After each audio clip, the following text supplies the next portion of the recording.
Minimax Hilo Image to Video ay narito na. Buong demo para sa libreng AI video generator. Sa video na ito, susubukan natin ang bagong image to video na feature mula sa Minimax.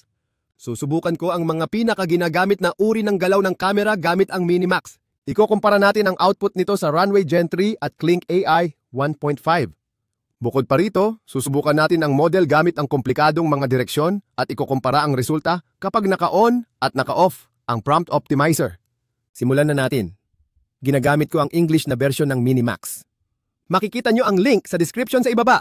Ito ay isang simpleng UI na may prompt box at isang napakapansing create button. At sa homepage ay makakakita ka ng mga video na ginawa ng komunidad.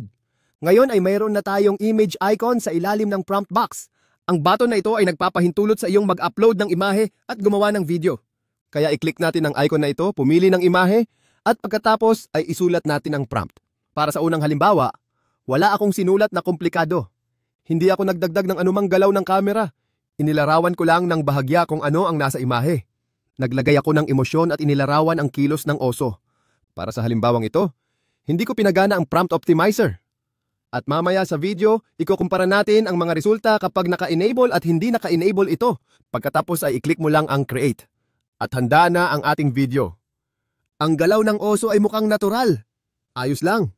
May problema lang tayo sa mukha rito. Hindi ito masyadong maganda ang pagkaka-render. At sa kabuuan, may kaunting galaw ng camera rito. Napaka-subtle pero may kaunting galaw.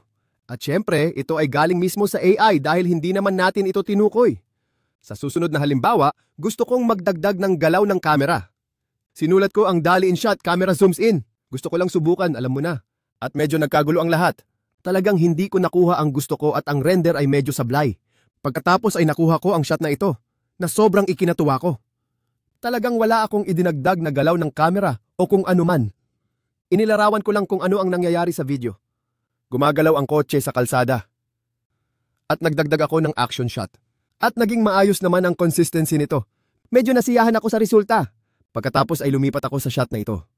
At muli, gusto kong subukan ang dolly out. Ang camera ay umaatras, isang galaw ng camera. Pero hindi talaga nito maintindihan ang gusto kong gawin.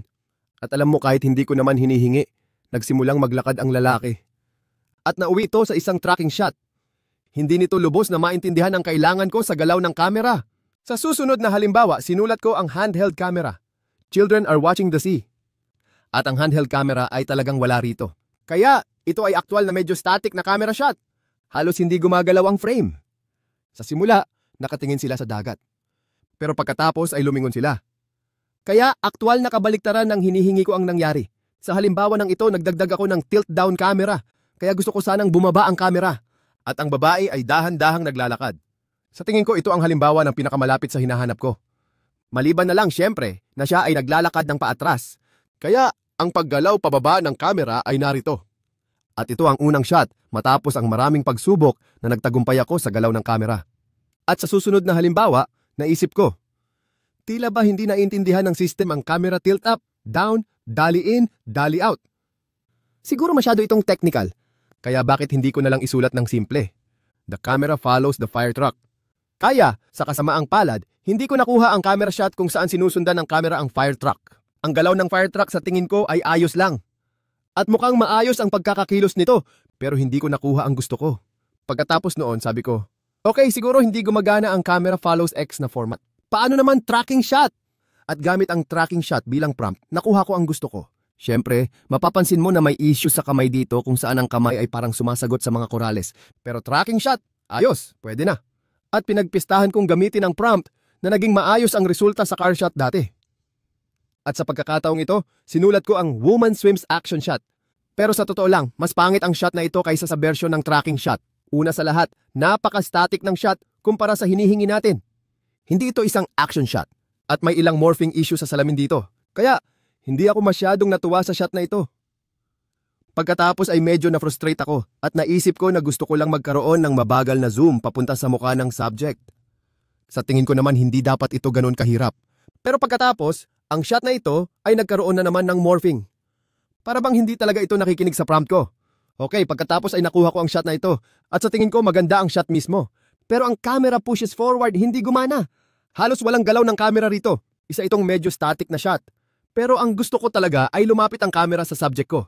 Pero kapag tiningnan natin ang video, maliban sa isang parang anti-gravity na bulaklak dito, ang natitirang bahagi ng shot ay mukhang kahanga-hanga. At ang galaw ng mata ng subject ay mukhang kamangha-mangha. Maganda ang kuha kapag tiningnan mo. Pero hindi ito ang gusto ko. Bilang huling subok, sinubukan ko rin ang crane shot na isa sa mga paborito kong camera motion. Well, kayo na ang humusga sa resulta. Kaya ang oso ay umatake sa lalaki. Parang mas mukhang nag-aaway silang dalawa. Isa itong medyo kakaibang kuha. At yan ang gusto ko sa Minimax. Napaka-weird niya na matatawa ka na lang talaga. Kaya pagdating sa Minimax, napagtanto ko na mas gumagana ito kapag inilarawan mo ang aksyon o pangyayari sa eksena, imbes na ang cinematography o galaw ng kamera. Kung gusto mong gamitin ang Minimax, mas mabuting tumutok ka sa kung ano ang nangyayari sa video kaysa sa pagsubok na tukuyin ang camera motion. Dahil sa totoo lang, kadalasan ay binabaliwala nito ang hinihingi mong galaw ng kamera. Gagawin lang nito kung ano sa tingin niya ang tama base sa imahe. Sa halimbawang ito, sumasayaw siya ng may damdamin tapos bumabati ng magalang. Sa totoo lang, matagumpay nitong naisakatuparan ang gusto ko, ang sayaw at ang pagbati. Kaya talagang promising ito para sa model. Sinubukan ko pa ang isa pang komplikadong utos. Ang lalaki ay tumutok at nagpaputok ng baril tapos umalis sa frame. Kaya ang mga komplikadong utos ay maayos na natanggap ng model. At lalo itong mahusay kapag hindi mo sinasamahan ng kahit anong galaw ng kamera. Gayunpaman, kung walang tamang camera motion, medyo mahirap para sa akin na gamitin ang model na ito dahil kailangan kong maikilos ang kamera. Sa susunod na halimbawa, sinubukan ko ang slow motion rifle shot. At kayo na ang humusga sa resulta. Wala itong slow motion. Mas mukha pa itong mga paputok kaysa totoong putok ng baril. Kaya hindi ito naging matagumpay. Sa halimbawa ng ito, gusto kong ikumpara ang output ng Minimax sa Runway Gen 3 at Kling AI 1.5. Ito ang unang output mula sa Minimax. Hindi ako nagsulat o nagbigay ng kahit anong prompt. Larawan lang ang binigay ko sa lahat ng models at gusto kong makita kung ano ang gagawin nila. Sa tingin ko maganda ang output ng Minimax. Mukha mong maganda. Perpektong naintindihan nito ang depth. May paksa na malapit at may mga alon. Naintindihan nito ang dinamika ng alon. At kapag tumama ito sa tubig, pumupuslit ito at ang buong eksena ay gumagana ng magkasundo. Medyo kahanga-hanga ito, lalo na kung iisipin ang mga unang panahon ng image to video. Talagang nakamamangha ang mga ganitong bagay noon. Kaya ang susunod na output ay mula sa runway. At mahusay din ang naging resulta ng runway. Isang bagay na napansin ko matapos gamitin ang Minimax ay ang output ng runway ay parang may kaunting slow motion. At hindi naman ito malaking problema. Pwede mo naman silang pabilisin sa post-production. Pero iyon ang una kong napansin, na medyo mas mabagal tingnan. Parang may slow motion kumpara sa output ng Minimax. At ito naman ang output ng Kling. Sa tingin ko, mahusay din ang nagawa nito. Talagang maganda ang itsura. Sa totoo lang, sa tingin ko, halos magkakapantay ang lahat ng models at medyo kahanga-hanga na ganito na ang antas ng mga modelong ito marahil dahil na rin sa kompetisyon kaya sila nagpapaganda ng ganito. Sabihin nyo sa comments kung alin ang paborito nyo. Binabasa ko ang bawat comment isa-isa. Sa susunod na halimbawa, gusto kong ipakita sa inyo ang epekto ng prompt optimizer. Kaya meron tayong prompt na ito. The butterfly flutters its wings and exits the frame. At positibo, ang impression ko sa epekto ng prompt optimizer. Mas mukhang smooth at likas ang kabuuang galaw kapag naka-on ang prompt optimizer. Lalo na ang paglipad ng pakpak at ang natitirang galaw ay halos pareho. Kung simple lang ang prompt mo gaya nito, lubos kong irerekomenda na i-on mo ang prompt optimizer dahil mapapaganda nito ang kalidad, lalo na ang kalidad ng galaw sa iyong output. At ang huling bagay na gusto kong ipakita sa inyo ay ang talking generations. At meron akong prompt, she's smiling while talking. Sa totoo lang, medyo impressed ako sa kalidad ng talking generations sa Minimax. Wala pa silang lip-syncing feature sa ngayon. Pero impressed ako sa shot na ito dahil mukhang natural ang lahat para sa akin at tama ang pakiramdam. Well, gusto ko sanang ipakita pa ang mas marami. Pero ang paggawa ng mga videong ito ay umabot na ng ilang oras dahil sa ngayon, napakaraming taong gustong subukan ang serbisyo. At sa tingin ko ay sobrang dami na nang gumagamit. Kaya ang bawat generation para sa akin ay umaabot ng halos 10 minuto bawat video. Medyo matagal sa ngayon. Sigurado ako na i-optimize pa nila ito sa hinaharap.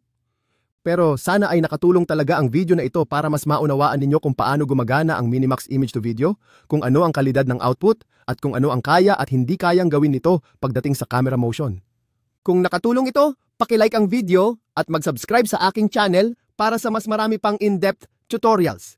Kita-kits sa susunod. Maraming salamat sa panunood.